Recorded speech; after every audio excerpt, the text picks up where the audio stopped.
Good evening, everyone. We're certainly happy to have all of you here, especially those that's listening to us by social media.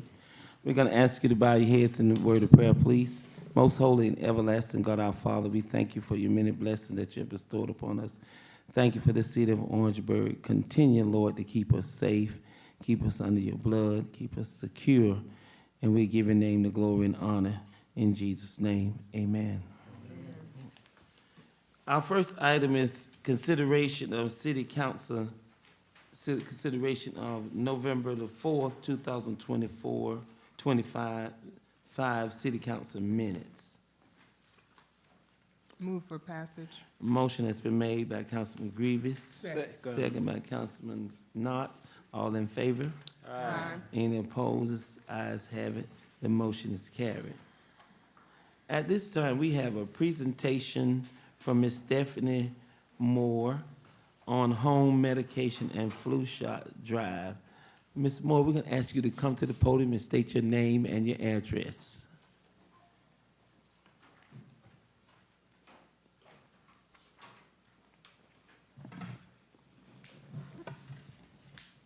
My name is Stephanie Moore. My address is 888 Carolina, Orangeburg, South Carolina. Okay, thank you. Good evening, Mayor Butler, and to the podium of councilmen. I thank you for giving me the opportunity to present this project to you all that I have for the Orangeburg area. And the name of the project is Flu Shots and Home Delivery Medication. I'm going to give you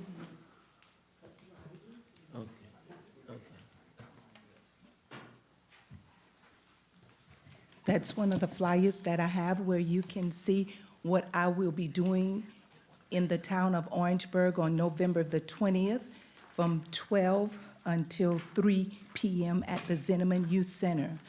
I have a team of Genoa Pharmacy from Lexington, South Carolina, that's coming that will present the flu shot as well. And also, we will have someone from that pharmacy to talk with them about home medication as well.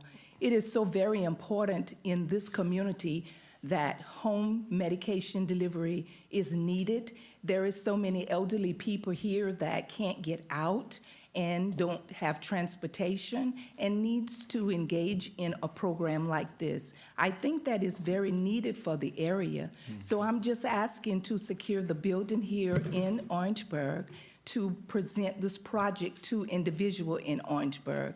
And here, as we do that, we will have a turkey giveaway as well for individual who comes to the building to get this information to them. Oh, my goodness, that's going, and it's November the 20th. Yes, It's Thursday. Thursday, okay. Well, I think it's wonderful to have home, this kind of program here. And I know you're gonna get them down there with giving away turkeys. Any questions for Miss Moore? No, I just want to thank Ms. Moore for her efforts in providing this service to the community. This is a wonderful opportunity for our citizens. Thank you so much, Mayor. Thank you so much, Ms. Moore. I did see on your ID and proof of medical insurance covered will be required. Yes. If you do not have insurance, they cannot get. No, they will. And the ID and the proof is because when their doctor prescribed medication to them, the pharmacy would need to know the type of medication so they will be able to present the medication so it can be delivered to their homes. Okay, Thank you, Mayor. good. Well, just want to say thank you so much. This is one of my students, so I am so proud of you. Keep doing the work that you're doing. Thank you. We love it. Yes. Thank you. Ms. Moore, thank you for the presentation. I want to ask you, are you able to engage with the local pharmacists in Orangeburg? Yes, I am, and also in Holly Hill as well, because I'm a retiree of the Department of Mental Health for 30 years, 4 months, and 29 days.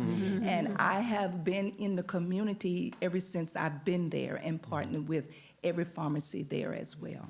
What about the hospital? I haven't been to the hospital. I think you would try to engage with the hospital because December the 3rd, we have a program, in the community by the hospital, which I'm part of it, discuss in terms of polypharmacy and other medical problems that old people go through.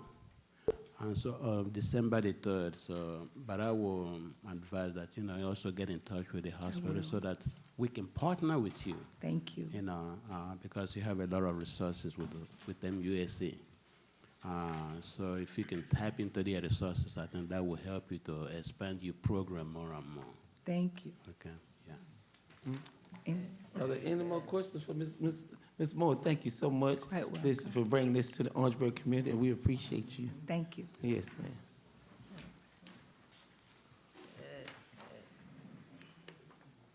Item number, old business, Mr. Everett.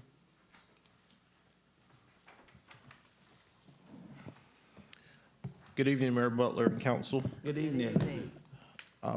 Item number 2 for your consideration is third reading of an ordinance authorizing the transfer of approximately .21 acres of real property with improvements, if any, located at 215 Courthouse Square with county tax map number 0173-13-29-006.000. As you recall, this is the property that is, again, right on the square on Middleton Street, right next to Williams & Williams Law Firm. Will Brothers Property LLC is offered to purchase the property at $30,000. They want to turn the property into a green space that could be used by the public, basically a pocket park. They will provide spaces for food trucks, a stage, and permanent seating in the area. So really nothing has changed since I first brought it to your attention. Are there any questions about item number 2 from the council, or any comments from anybody? If not, I'm going to read the ordinance.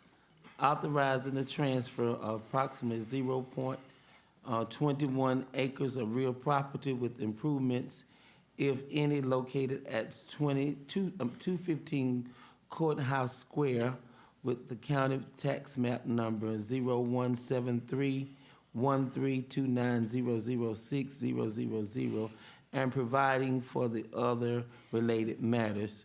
We would like to entertain a motion. So moved, Mayor. A motion been made by Councilman Hannah. Second. Second by Councilman Kalu. All in favor? Aye. Ayes have it, the motion is carried. Thank you. Thank you, Mayor and Council. Item number 3 for your consideration is third reading of an ordinance authorizing the transfer of approximately 1.16 acres of real property with improvements, if any, located at 307 Jennings Court with county tax map number 0173-18-10-003.000. Again, this is a property at the corner of Jennings and Rose Street. It's a small city park that is seldomly used. Developer wishes to purchase that property for $2,500 with a reversionary clause that would allow the city to repurchase the property for that amount and any improvements if the property is not rehabbed in the manner that the developer has stated it would be. Again, they're looking to rehab 12 units that are currently located there and also to build 2 more units, which would have, 2 more buildings that would have housed 2 more units. There will be an increase in rent that is not related to the rehab. The increase in rent will be approximately 10 to 15% that will occur in January. The first phase of the rehab would be the construction of the 2 new buildings. They will include 8 parking spaces for those 2 buildings and an additional 5 parking spaces for the current residents. Phase 2 would be a rehab of the 12 units that are currently there. happy to answer any questions, but nothing really has changed since we first presented. Go ahead. Do we know if the developer is getting any type of HUD funding where he might be able to qualify for Section 3 housing or Section 3 opportunities for these residents? Yes, ma'am. No, the developer is not planning to use any HUD funding. Any questions? No. Any comments? Okay, I'm gonna read the ordinance. Authorize the transfer of approximately 0.16 acres of real property with improvements, if any, located at 307 Jennings Court with the county, tax map number 0173-1810-003.000, and providing for other related matters. We'd like to entertain a motion for this, please. Mayor and council, I authorize the adoption of the transfer of approximately 0.16 acres of real property with improvements, if any, located at 307 Jennings Court with the tax map, providing for other related matters. A motion's been made by Councilman Kidd, Second. second by Councilman Grievous. All in favor? Aye. Any opposed? Ayes have it, the motion is carried. Thank you. Thank you, Mayor and Council. The next item number 4 for your consideration is first reading of an ordinance amending, restating, striking, and replacing Chapter 12 of the City Code Animal Control. So this is a pretty extensive replacing of an entire animal control chapter in our code of ordinances. Primarily being that the current code was drafted back in 1969. There are some amendments that did take place from like 1972. So this is a kind of overdue kind of redoing of the entire animal control ordinance code. Like I said, it's pretty extensive. I will try my best to provide just a high-level overview, and of course, if you all have any questions, I have Chief Austin available and our attorney to assist me in answering any questions. But the first part of the ordinance, the code amendment would govern general animal regulations, prohibiting exotic animals such as large wild cats, non-native bears, just exotic animals, snakes, pythons, things of that nature, animals of that nature. There's a general care and welfare provision that requires owners to provide food, water, and shelter, veterinary care for animals. Agricultural animals, any agricultural animals such as cows, horses, mules, goats, animals of the like would require special permission from DPS. The owner would have to get special permission from DPS to house those animals.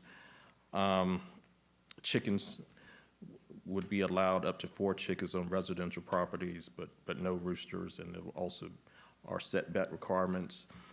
The tethering and abandonment of animals prohibits unsafe tethering or short leashes or chains that or choke collars on animals. It prohibits abandoning or keeping animals on unoccupied property. There's a section that talks about dogs, prohibits animals from roaming off the owner's properties without restraint, allows impoundment for at least 5 days, and outlines owner's notification costs of potential euthanasia or adoption. There's a section on dangerous and vicious animals, requires confinement in secure enclosures and control measures, prohibits owning, training, or breeding animals for fighting. It allows summary execution of dangerous animals during attacks when necessary for public safety. Seizure and impoundment, it authorizes seizures of animals that are cruelly treated, abandoned, injured, or lacking proper care. establishes a minimum 2-week hold period before disposition, requires attempts to notify owners within 2 days of seizure. Nuisance animals, it defines public nuisance behaviors, establishes escalating fines for repeated offenses, creates procedures for citizens' complaints and city enforcement, requires business licenses for breeding animals for financial gain. There's a section in there about rabies, animal control officers. And so, again, it's a pretty extensive ordinance because it replaces the current ordinance that has, again, been that was adopted back in 1969. Well, I'm just glad that we are revamping this because we get a lot of calls about vicious dogs in neighborhoods that's going out, you know, on other people's property and attacking people. So we want to keep the city safe from vicious dogs like we've had. I mean, people cannot walk down the street and feel safe without those dogs roam around and attack. So I'm just glad to see us revamping this. I really am. I just hope the public be satisfied with it. Any comments? Do we know how this might impact somebody that might be seen as in violation should this go through 3 readings? And would they be required to adjust and adhere, or if I have 5 chickens in my yard currently, am I grandfathered in? Okay, yeah, that's a good question. John Marshall, do you know whether or not there's a grandfather provision or clause in that? Presently. Testing. Yeah. Sorry. So presently, there is not a grandfathering provision in there. This would be if you have a petting zoo on your property in the city, you would have to come to DPS and get permission to continue operating it. If you have a dog breeding business that you've been running out of your basement, you now need a business license to continue doing that. If council wants there to be some sort of grandfathering provisions, we would need to know specifically which ones you'd want to address, because the provisions for vicious animals and dangerous animals are, presumably things we wouldn't want to grandfather in. But, there are other provisions where, if council, is aware of somebody that has, 12 chickens and wants to keep them, then, perhaps that would be an area where grandfathering might be appropriate. But presently, there's nothing in the code or nothing in this ordinance for grandfathering. Thank you. And I don't have 5 chickens in my yard, just for the record. Be sure that's in the minutes. I didn't know we had chickens in people have chickens in the city. Yes. Yes. I have never seen no chickens. I know we can't have roosters, can we? No roosters. Well, not in this No. proposed I ordinance. thought they had the chickens out in the country. So wait a minute, we can have chickens, but we can't have roosters. There are some Yeah, roosters they in the crow and city. they disturb the people in the county. I've been to see people say in the county, them roosters be crow early in the morning. Yeah. I have We need no one roosters. question on it for you, Sydney. I'm just glad there's a limit Yeah. on chicken. With the exotic animals, I had a question. I know Yes, sir. people are different. Some people want a dog, some people want a cat, hamster, some people want snakes. I personally don't want snakes. Would we be infringing on anyone's rights by prohibiting them? If what they do in their own house is their thing, if they want to have a snake in their house, would we be infringing on anybody's rights by that? I looked at some cases, but it looks like everything's been kind of saying that municipalities have that right to refuse. And then kind of back to Ms. Grievous, if somebody's got 5 snakes and they've got them named and that's their pets or whatever, how are we going to deal with that, and how are we going to enforce that, remove? It just gets in kind of a Yeah, I know. sticky, Slippery. Yeah. Slope kind of. I think the sad thing about it, you won't know how many snakes they got till they get out and hurt somebody. Cause you have to keep, but like that lady over there by the she's still over there by the bank, got all those pit bulls in the house, and we didn't know it was 12 in there. and we didn't know them dogs was in there till them dogs got out and started jumping and biting at people going to the bank and stuff like that. You won't know it until something happens, you know, Yeah. because we're not gonna go around and check. Yeah, I understand, is, you know, if But somebody, I think what it is going forward, you go by, I'm not saying his grandfather did now, don't get me wrong, I'm just saying, we see you buy 5 snakes and we say, you know, you're supposed to have so many or whatever, you know, I think they should abide by that. yeah, I just know everybody's different. Some people like different animals. I just don't want to infringe on somebody's right. You say you like snakes? I don't particularly like them. I don't mind them, but I mean, I wouldn't have one in my house as a pet, no. But I mean, people are different. I mean, you never know. Yeah. There's a But lot. you raise a good point in terms of, if someone has, you know, these animals in their homes, Already. what do we do? So to, again, to address the grandfathering question, there is not presently a grandfathering provision in the ordinance. As Sydney indicated, the prior code is from the 1960s. It does not contemplate exotic animals at all. Keeping, you know, Burmese pythons was not a thing in the 60s, apparently. And so with the exotic animals, there's a couple of different considerations there. So the pythons may not be dangerous to humans, but they are potentially dangerous if they get out and start breeding and have ecological consequences, right? Scorpions, alligators, things that are potentially dangerous to humans and other animals are on the list because they are inherently dangerous or are deemed to be dangerous. But again, this is a policy question for council. It is legal for you to limit them. It is, you know, obviously you're limiting. How about people's totally ability- prohibiting, not just limiting, but just totally saying, hey, you can't have this as a pet? Yes, because there's a rational basis for you making that as a health decision, whether it's, you know, the environmental consequences of suddenly having a, you know, massive python population running around in your environment, just like they have in Florida. You know, they now have trapping squads that are running around the Everglades, you know, pulling out 17-foot snakes, right? So there are those considerations, and then there are the, okay, if you're keeping an alligator, a tiger, a scorpion, and any of these things get out, obviously they present an inherent danger to the community. Again, that's within your police power to regulate. Whether or not y'all want to do that is a policy question, but you can do it. You know how many alligators are in that Edisto River right now?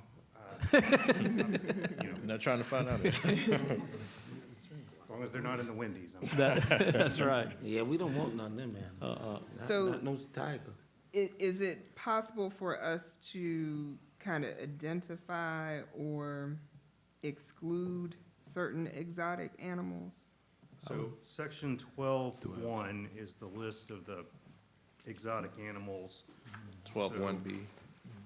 And particularly, we're in 12.1B, and as Sydney indicated, we have bears, wolves, coyotes, jackals, crocodiles, alligators, monitors, which are a big lizard, venomous reptiles, scorpions, exotic snakes, various kinds of pythons, anacondas, and just sort of the general catch-all of animals that you'd be likely to find at a zoo and not at a pet store. Right.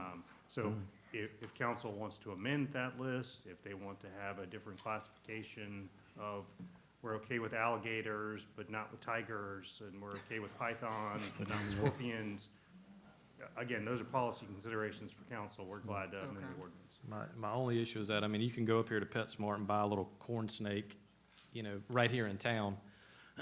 So, I mean, I don't think they're on the list, Councilman. so is, We've got reticulated pythons, but like you Burmese said a minute ago, pythons. it's almost like a catch-all. I think if we go in there and say maybe like a non-native venomous or something that's not native to the States, if you can go out and pick up a rat snake and that's your little buddy pet, you know, whatever, but I think we need to look into that just personally. Yeah. And we need to eliminate things that's gonna be danger to the public. It's like bears and alligators and stuff like that, and big cats, cause people have stuff like that. It's gonna be, dangerous to the community, cause we supposed to protect the community. Yeah, we might want to keep bears on the list. Yeah, they got bears on here? Yes, sir. Yes, sir. Yeah, we need to eliminate bears, and we might wanna keep them out. All those things belong to the zoo. And they like the Yeah. wolves and all. Mayor, Article 2 on the dogs. How do we know if someone is breeding dogs for professional activities? Well, I don't know that we would know unless, you know, someone brought it to law enforcement's attention. Or law enforcement just happened to be, you know, patrolling the area or got tipped off. But that's the only way that I can imagine unless. Yeah, because the reason why I'm asking is that we may allow someone to have more than 1 or 2 or 3 dogs in the house. But we don't know if that person is breeding those dogs for professional activities, illegal activities. Yes. Technically, I guess that's true. Chief Austin, do you have any input on that? We would have to depend on someone reporting that activity, and we would investigate it. And if we find that there's a business end of it, then of course a license would be required. Yeah. You can give them a license to breed dogs for Yes. professional fact, Yes, It's a business. if it's a business. Yes. It's a business. They have to have business license.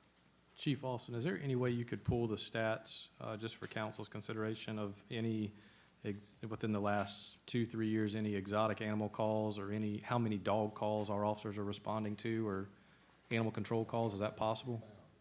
I believe we may be able to pull the dog, cat calls. Yeah, The exotic animals, we can give it a shot and see what Okay. we find. I think it's definitely important. A lot of this stuff is, for sure. Okay. And in cases like that, we just hope and pray that people will be really real about what they're doing with animals, and if their neighbors would let people know when they see something. And that's about all we can do, and just hope and pray, that's all. Yeah. Definitely need the public's help. Yeah. Any more comments? Yes, Not necessarily a comment, but regulates female cats in heat. Yes, so, 'Cause my neighborhood is flooded with these cats, and every time I call Officer Moore, from public safety, he just laughs. He just said, "Again, Miss Knox?" I said, "They're all over the place." Yeah, Yeah. same. yeah, we certainly, and Chief probably can speak to this better than I can, but we certainly have colonies of cats that are out of hand in many regards. So, to your point, Section 12.2, it says that every female cat in heat shall be kept confined in a building or secure enclosure or in a veterinary hospital or boarding kennel in such manner that such female cat cannot come in contact with another animal except for breeding purposes. And Councilwoman, if I may add, that is in the existing code. That's not a new provision. So if we suspect a cat is in heat and we call, then technically that cat should be removed. Yes, it needs to be in a confined enclosure. It can't be out Right. wandering, put it that way. Yeah. Be like my neighbors, they got cats, but they good cats. They come over to visit. Thank you, Mayor. 2 aspects. We have rules and regulations. That means that you will have to retrieve some animals. And we have to have something in place to house those animals. I know you're saying about licensing them, getting shots and all that, but the county is amenable to assisting us with some housing if we talk to them. Yeah, I know Chief has had some conversations with the Yeah. county. I have had a conversation with the director of Animal Services for the county, Director Clarkson, and we, at the direction of Mr. Ebron, we talked about whether the county would be amenable to an addition to the county's animal facility. And we're going to have a subsequent meeting to further those discussions, but we've at least begun the discussions to see if that's something we can do. Because I raised that question because it is easier if the county has 20 slots. I'm just using a number. And Orangeburg, we know we have 13,000 somewhere in there. And they're amenable to add on a couple of more slots and have those 22, 23, 24, that's designated for Orangeburg in case they definitely need them. That would help us out some versus going and erecting a site, getting someone to maintain it and monitor it, and the other work that goes into, because we're gonna have some cats picked up, but we're gonna have to do some place to take them. We're gonna have some dogs picked up, but we're gonna have some place. We can't just have the law on the books. We got to have something in place to put these animals, because a lot of them are loving animals. They just got away from someone. I'm not against anybody for having, even going with the council, you have not super exotic, but having some kind of pet in their home. Amarilla scares me, but having it in their home, and then you're knowledgeable of it. You know, and they're keeping it in, they show you the conditions that it's in. It's just something that we can address. But the housing of these critters or creatures, what do you want to call them? We must look at that when we strike on that. Thank you, sir. And council, I might add, as I appeal to the private sector, we are exploring, seeking sponsorships from, pet companies or any other industry that might be interested in sponsoring a kennel or an addition to a kennel.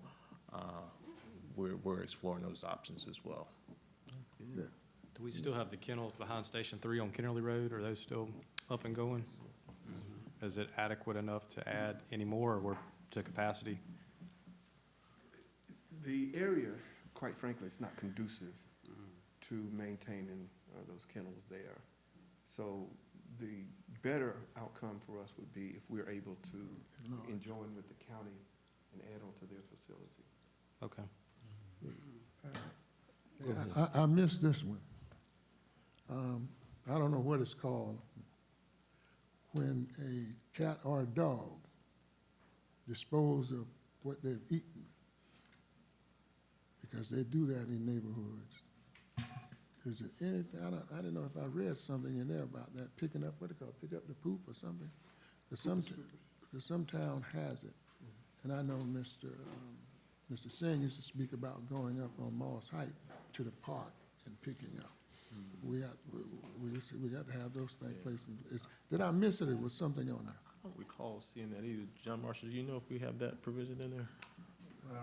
Picking up. Basically,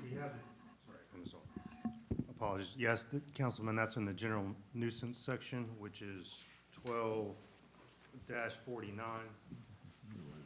And so nuisance animals includes but not limited to animals that soils, defiles, defecates on private property or on public walks unless such waste is immediately removed and properly disposed of by the owner.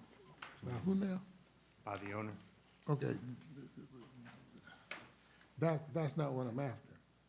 These dogs are running random, cats running, and there's no owner to them. The only way you can find ownership is that they're tagged. I'm not speaking about the dog, the animal with their owner. I'm speaking about the animals with no owner. So we don't have to have poop collections. There's more and more dogs. You watch TV commercials, everybody ride along with a little pet in the car. That's exaggeration, I'm sorry. A lot of commercials have individuals riding along with pets in the car. We have, 4 pet stores here in Orangeburg, 3 or 4? And then there's some more coming. It's a popular, we want pets. So as we want pets, we're gonna have to change some guidelines and rules. So Councilman, then that would be addressed under the animals running at large, which is the C4 that it's repeatedly found running at large. So the animal control officer is entitled to seize the dog regardless of whether we know who's the owner is. Whether they have a place to put them, to your policy question is a different thing, but the law gives the animal control officer the ability to pick up the dog.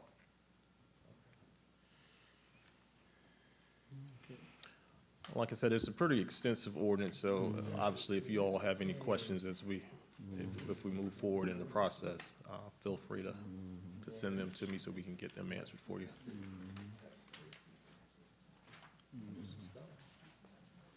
Okay. Yeah. All right.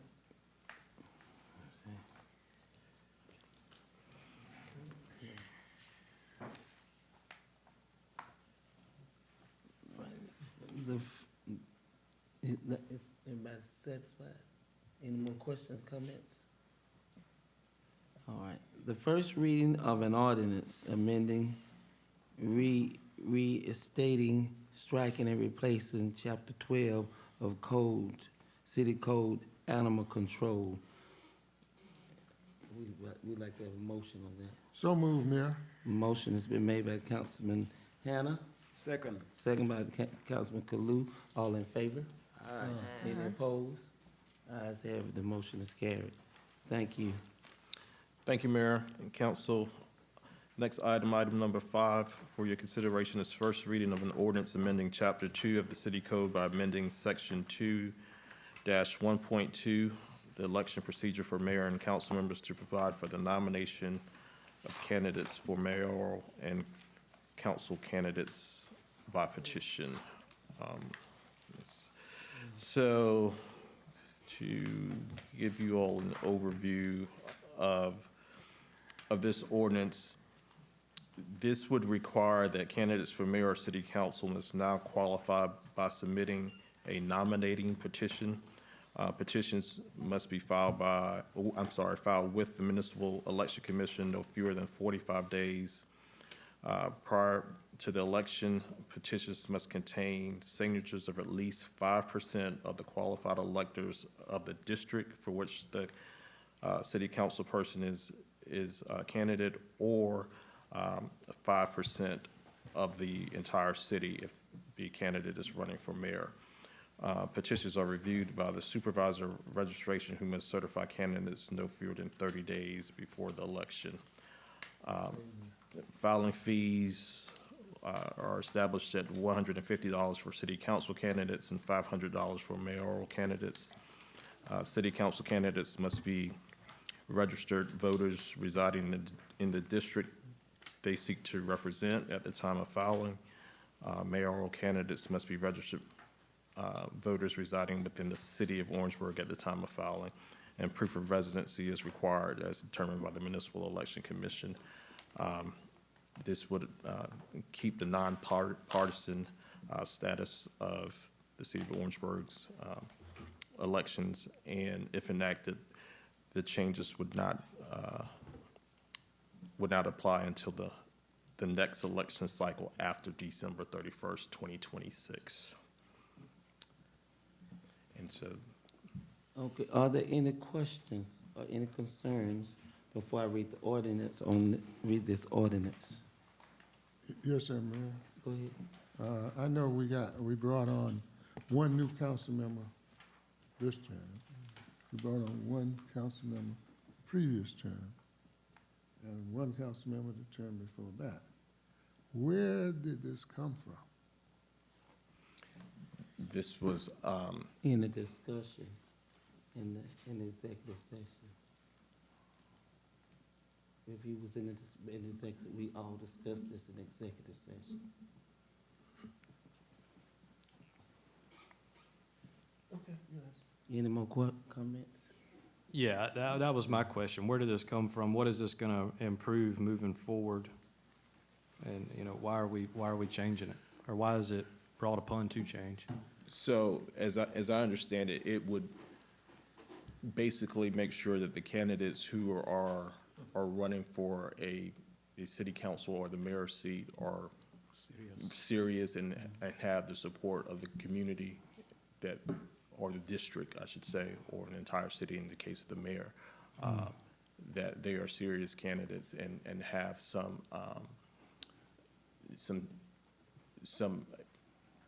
what's the word I'm looking for some synergy to that particular district or some familiarity with that district, and the voters are familiar with them. So that a person can just not up and run and have no affiliation or familiarity with the district. So how did it get brought up to come into an executive session? There was a discussion about the legality of doing this particular method. Okay. Yeah, before you came on, Jordan, we talked about this, and it's like, we had been talking about it for some months before you Okay. came on the council, and this is something that we discussed among ourselves. You want to say something? Go ahead. It will really tell you whether you are really serious about running for an election. And I'm really hoping that we will think about this, the seriousness of it, and go with it. It's meant for the city. It's meant for people who are really interested in serving your community. Just to put your name in something doesn't mean anything, but to put your name in it and really work it, it means something. And this tells you that. It also give you a chance to meet your voters. And meet your voters. We had, this is what we had in place before, and give a chance to meet your voters. If you got to go out there and get a percentage of people to vote for you, you meet them, you knock on their door, they know you. And it give you a chance to meet your voters. Just, people just won't jump up and say, I'm gonna run. It'll give you a chance to meet your voters know you, and they have a better situation to decide on whether they're going to vote for you in your district. And because a lot of people will run for office and the voters don't know them, they don't know where they came from, they don't know anything about them. And so it gives you a chance to meet your voters and it put a seriousness about you. I remember the first time I ran in 2013, I knocked on all of the doors and got a chance to meet my voters, know where they live. And when they called me, because you definitely gonna have to know about your community, about your area, because you're gonna have to answer the questions concerning your area. When it comes up, you'll know where they are. In the last election, people were just putting their names in to run because we are doing something. It's good, but you don't know anything about what we are doing. And really be serious about helping your constituencies. And it makes a big difference to people who are really serious about working for the city of Orangeburg. Sidney, Yes, sir. just for clarity, are there some other municipalities that have adopted this ordinance?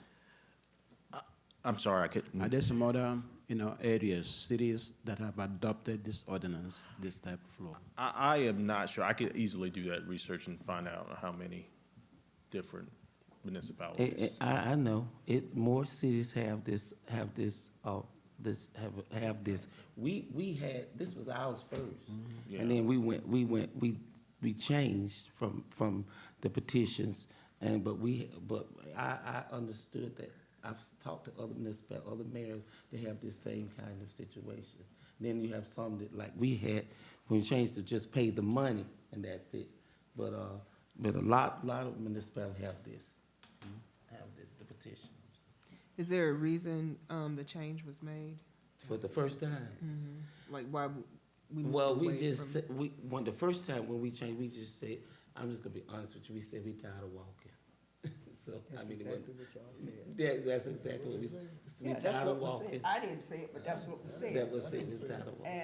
And my concern is, once you decide that this is what you wanna do, and if you go to the community in which you're going to be serving, 10 times out of 10, a lot of folk already know you.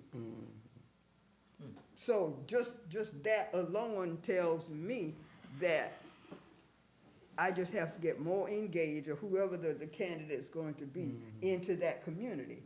And I don't see doing a petition per se, because you're going to actually do the campaign, and you're actually gonna do the work, the foot traffic in that area. So folk are going to know who you are regardless. So that's just my take on that. And I know for a fact that we did that before. For years, We did that years. for the longest, before we went to, the not signing the petition. But my biggest concern is the climate that we live in now, you got to be careful. Yeah. Going into communities, knocking on somebody's door. I had a gun pulled on me this year campaigning. You see, that's See, and I that's just what I'm think talking if about. the Relevance 5%'s right not there. gonna get you in office, it's like you said, getting out, knowing your people, but that 5%'s not gonna change anything besides the amount of people put in, and if they're not serious about it, they're not gonna get in They're not gonna anyways. do it anyway. Yeah. That's my question, my comment. Yeah. Yes, they will. You had a gun pulled on you. Yes, sir. I believe, that's why I But, have my yeah. thoughts. I mean, I just think we need to, if we're going to go back to this, we need to actually do an in-depth kind of thinking in terms of where we are right now. Because when we first initially did the petition, we didn't have the kind of nonsense that we have carrying on now, okay? And I think what brought me to this as well, I can't remember where it was, but it was on the news. This lady, there was a housing project being done, and she and her husband or whatever were, after the houses were completed, they would actually go in and clean the houses. And somebody's house, I think the next door neighbor or something, it was a vacant house. And, she had just left whatever, and the man came and he saw whatever, saw her face, I don't know what he thought she was gonna do, and he killed her, shot her. And I'm just saying, because of the times that we're in, we need to rethink if this is the best approach. Now, I mean, somebody else, another municipalities might be doing it, and they may not be having the issues that we're having here in Orangeburg, but lately, it's just been off the chain. But let me every say, time I hear. let me add to this what you're saying. It's other things that you can do besides knocking on doors. You have functions. You can have functions. And like in your area particularly, your area is where subsidized housing. The turnover down there is very high. You go 4 years, a year, and it's a whole new group in St. Paul Apartments. So they don't get a chance to know you. You have, every time you go down there, you got to learn them. You go in some areas where they have subsidized housing, they still got to get to know who you are. But it's other things that you can have. We had fish fries. We know the people. You can get neighborhood captains, and they'll take the sheet round for you. So it's all kind of things you can do instead of you just going personally and knocking on doors. But I think that we need to visit this thing as far as get serious candidates. Get serious candidates that's going to lead the city. Now, we're not going to always be here. We might not be here the next 4 years, or you might not be here the next 4. But we do need to think about leaving this city in the hands of good people as we move out of the way. So the person running for office doesn't have to be the one that actually gets the signatures, you're saying that you get can. neighborhood captains. You can be creative. Get neighborhood captains. Say you said, Miss Green, you own Harvey Street. Can you go down your street? You know, to get all they do is sign their name. How do we verify that those are valid signatures? Well, but you Election look them up Commission. you got to put the voter registration number on there. Yeah, but people have their voter registration card. Yeah. They know their numbers, most of them, if they're serious about, if you're serious about anything Yeah. that's best for your community, Yes. you will want to You'll find a way to work do with it. You got to be and serious get about it done. Because we can't have people coming up and just want to be over our city, over this city that's not serious and it's for other gains. We have, our work here is not for selfish gain. Our work is here completely for the city of Orangeburg and the citizens, what we can do for them.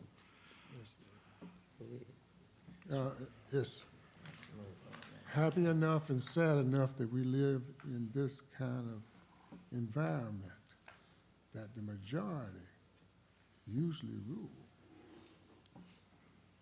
And this is a touchy situation. Either way it goes, it's cool with me. Cool is fine with me. Because the important thing is you want 100% of your citizens to vote. That does not happen. You get 50%, that's super. We're running elections and only getting a couple of hundred people to vote in a district. No matter how much you campaign, how much you do the robocalls, how much you do the mail-outs, the people are not coming out to vote. They'll do the Facebook tag about Jerry Hannah Goldstein, this, that, and the other, but those people still don't come out to vote. Most of the time, they don't live in the city. But what we do, if this is going to encourage more people to get involved in the election process, I am 1,000% for it. If it's not gonna get people involved in the election process, and we have a couple of hundred people voting for my precinct, District 3, and I know what I did. And I know what the other candidate did too. And I know what the people who worked with the other candidate did too. So it does not get people to come out to vote. What you want is the 100% to come out to vote, and ever when you sift that flour, what's left in the top? You toss it, and what comes in the bottom, you use it. Any more questions and comments? These are wet signatures, correct? Huh? On the, these are wet signatures on the petition? Uh-huh. Yes, These ma'am. must be wet signatures. Anybody got any, do you have? The only thing I'm saying is that this is just the first reading, and we have second and third reading, so this should give us some time to think about it and whether to go along with it or not. So I will make a motion to pass the first reading, and then also before the second reading to think more about on this topic. Okay. You make, Yeah, making a yes. motion has been made by Dr. Kalu. I second the motion. Second, motion been seconded by Mr. Jerry Hannah. All in favor? Aye. Ayes have it, the motion is carried. Did everybody Oppose. vote? Oppose. You have say two abstaining and the I'm rest of us opposing. vote. Two, Opposing, not abstaining. two opposed, one opposed, two opposed, and the rest of us, yes. Hawkins and Knox. Yes, opposing. Oppose. Okay. Motion is carried. Did you finish it? Okay, yes, the motion is carried. Mr. Holly, any matters pertaining to the Department of Public Utilities? Mayor, members of council, we have no business. Okay. All right, before we go into executive session, I'm gonna take the personal privilege of saying, we're gonna ask everybody to pray for Mr. Harley's wife. She lost her mother, on this week, and so we wanna keep his wife, Mrs. Harley, in prayer and in our minds, and, let's, as a council, let's try to give her a call. And the funeral is gonna be Sunday in, Union, South Carolina. She's a very much part of our family, and we appreciate it. And we also want to keep Mr. Archie Fair family in prayer, because Archie was our barber. He was our everything, and I moved to Orangeburg 48 years ago, and he was cutting my hair. So want to keep him. He was a figure in this town, so we want to keep the Fair family in our prayers, and any other families that have any losses, so keep them in our prayers. Okay, all right. Our executive session, item number 6, discussion and negotiation of incident to propose contract arrangements and the receipt of legal advice, South Carolina Code, Section 3470A2, health insurance, USDA grant for Civil Rights Museum, and a discussion of employment, appointment, compensation, promotion, demotion, discipline, or release of any employee, or student, or a person regulated by the public body, or the appointment of a person to a public body, Section, South Carolina Code, Section 30-470A1, Finance Department. I would like to entertain a motion to go in executive session. Move for the adoption of the Move. executive session. Yeah, okay. All right, motion been made by Councilman Kidd, Second. second by Councilman Knott. All in favor? Ayes have the motions carried. We're gonna say good night, and we won't be returning to open session. Thank you, and thank all you for coming.